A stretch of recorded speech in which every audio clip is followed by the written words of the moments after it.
Hi guys, welcome to our channel Shivamayam. Shankaridevi Ravana బ్రహ్మకు బంగారు నగరాన్ని దక్షిణగా ఇవ్వడం గురించి ఈ వీడియోలో పూర్తిగా తెలుసుకుందాం.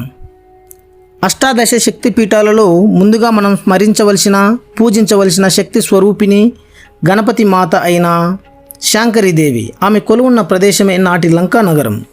నేటి శ్రీలంకలో పశ్చిమ సముద్ర తీరాన గల ట్రికోలిలో గల దేవిని శాంకరదేవిని ప్రజలు విశ్వసిస్తున్నారు.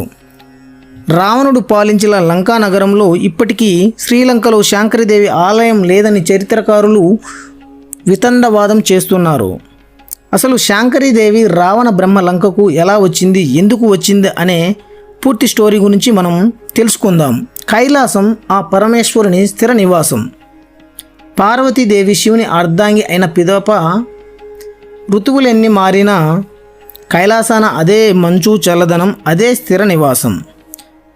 ఒకనాడు లక్ష్మీ సరస్వతుల మందిరాలకు వెళ్ళి వచ్చిన పార్వతికి మదిలో ఇల్లు ఉండాలనే కోరిక కలిగినది. ఆ పరమేశ్వరునికి చెప్తే చూద్దాంలే అని మౌన రూపం దాల్చాడు. కానీ పార్వతికి మాత్రం తమొక ఇల్లు ఉండాలనే కోరిక రోజు రోజుకు తీవ్ర రూపం దాల్చసాగింది. ఇంద్రాది దిక్పాలకులు నీ ఆజ్ఞ అనుసరించిన వారే, మరి మీ అనుసరణీయులైన బ్రహ్మకు సత్యలోకము, శ్రీహరికి వైకుంఠము, అందమైన ప్రత్యేక భవనము, దేవేంద్రునకు అమరావతియను అద్భుతమైన విలాసవంత నగరము, ఇలా అందరికీ అన్నీ ఇచ్చి మీరు మీ అర్ధాంగి అయిన నాకు కోరిక తీర్చుట మీ ధర్మం కాదా ప్రియా అని పరిపరి విధములుగా అర్థించిన అర్ధనాదేశ్వరిని గాంచి దేవి, ప్రాప్తం ఉంటే మనకు అనుకున్నది దక్కుతుంది అనగానే, మరి ప్రాప్తం ఉంది కాబట్టే కదా నాకు కోరిక కలిగినది అని అన్నది శంకరీదేవి.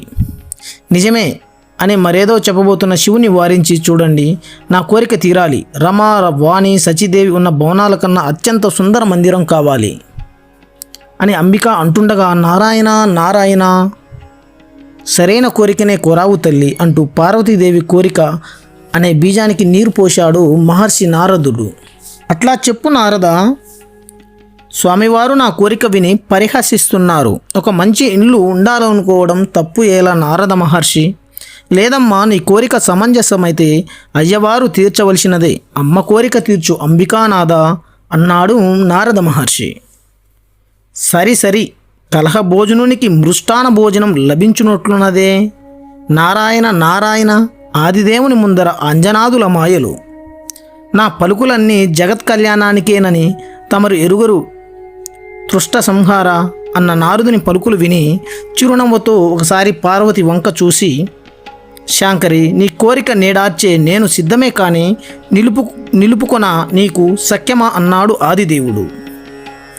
మీరు నా ముచ్చట చెల్లించండి, నేను మీ అర్ధాంగిని నిలుపుకుంటాను అంటున్న ఆదిశక్తి కోరిక మీద విశ్వకర్మను పిలిచి, ముజ్జగాలలో ఇటువంటి భవనం లేదని అందరూ పొగిడే రీతి అపూర్వ స్వర్ణ భవనం నిర్మించు అని ఆనతినిచ్చిన శివుని ఆజ్ఞను తలదాల్చి, స్వర్ణమణియ కలశ గోపురాలతో, వజ్రకాంతి విలాస జలాశయాలతో, మరకత మాణిక్య తాపడాలు గల గోడలతో, లోతైన కందకాలు, ఎత్తైన బురుజులు, మేలైన వృక్షాలు, సువాసనల పుష్ప వనాలు, దేవదార చందన అగరు వృక్ష సౌగంధికాలు, జాజి పున్నాగ అరవింద సువాసనల కలయికతో మేటి స్నానఘట్టాలు, అది ఉంది ఇది లేదని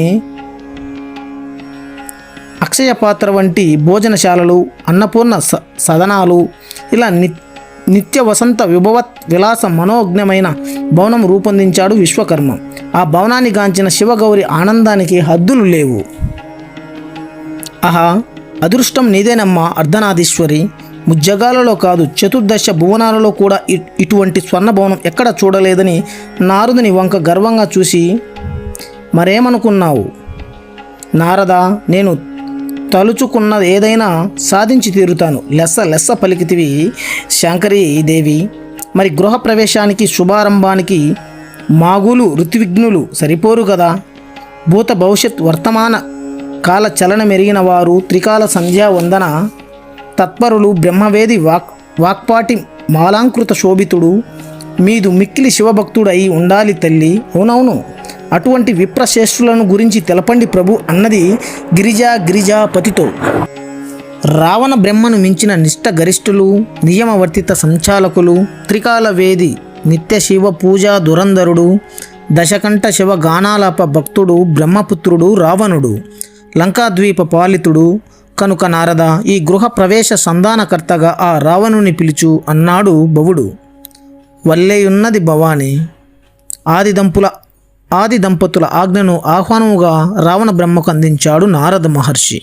తనకు లభించిన అదృష్టానికి సంతసించిన రావణుడు కైలాసం చేరి శివశక్తి ఆలయానికి అనువైన గృహ ప్రవేశ సుముహూర్తం నిర్ణయించాడు. ఈ సుముహూర్తానికి బ్రహ్మ విష్ణులు, దిక్పాలకులు, దేవతలు సకుటుంబంగా వచ్చేశారు. చక్కని శుభవేళ అంబికా ఈశ్వరుల నూతన గృహ ప్రవేశ మహోత్సవాన్ని నిర్వహించారు. ఇక మిగిలినది ఋత్విజునకు దక్షిణ సంభావన. రావణుడు పార్వతీ పరమేశ్వరుల వద్దకు వెలిచి నిలుచున్నాడు. ఎంతో వైభవంగా జరిగిన కార్యక్రమానికి సంతసించిన శాంకరీదేవి, రావణ చాలా చక్కగా ఈ కార్యక్రమాన్ని నిర్వహించావు. దక్షిణగా నీకు ఏం కావాలో కోరుకోమనగా నీళ్లు నములుతూ నిలుచున్నాడు రావణ బ్రహ్మ. సందేహించకు దశకంఠ, నీవేం కోరినా సంతోషంగా ఇస్తాను, కోరుకో అన్న భవానీ మాటను బలపరిచాడు మహాశివుడు. అయితే ఈ స్వర్ణ నగరాన్ని నాకు దక్షిణగా ఇమ్మన్నాడు రావణ బ్రహ్మ.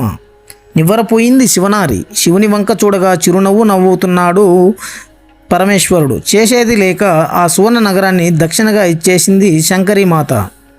అమ్మ ఆదిశక్తి, నా ఈ భవనం కొలువయ్యే లంకాపురిలో శాంకరీదేవి అయి కాపాడుమనగా, రావణ నీవు ధర్మం తప్పనంత వరకే నేను ఈ లంకలో ఉంటానన్నది శివనారి. కొంతకాలానికి సీతాదేవిని చెరపట్టినందుకు ధర్మం తప్పిన దశకంఠుని లంకాపురం విడిచి కైలాసం చేరింది శాంకరీమాత. నేడు శ్రీలంకలో శాంకరీదేవి ఆలయం లేదు. రావణాలయం ఉన్న చోట దానిని పడగొట్టి చర్చి నిర్మించారు. అమ్మ రూపంలో లంకలో లేకున్నా భక్తి ఉన్న ప్రతి హృదయం దేవి ఆలయమే. శంకరును తీర్చి శుభమునియుడు శాంకరి పంతమేల దరి చేర్చి వరములివుడు పరమేశ్వరి అని మనసారా ఆదిపరాశక్తిని భక్తితో ప్రార్థిద్దాం. ఆ శంకరి మాత ఆశీస్సులు పొంది మంచి సుఖములను పొందుదాం. ఓం శ్రీ శాంకరీ దేవియే నమః. ఈ శాంకరీదేవి కథను మనస్ఫూర్తిగా విని మన జన్మను ధన్యం చేసుకుందాం. జై హింద్.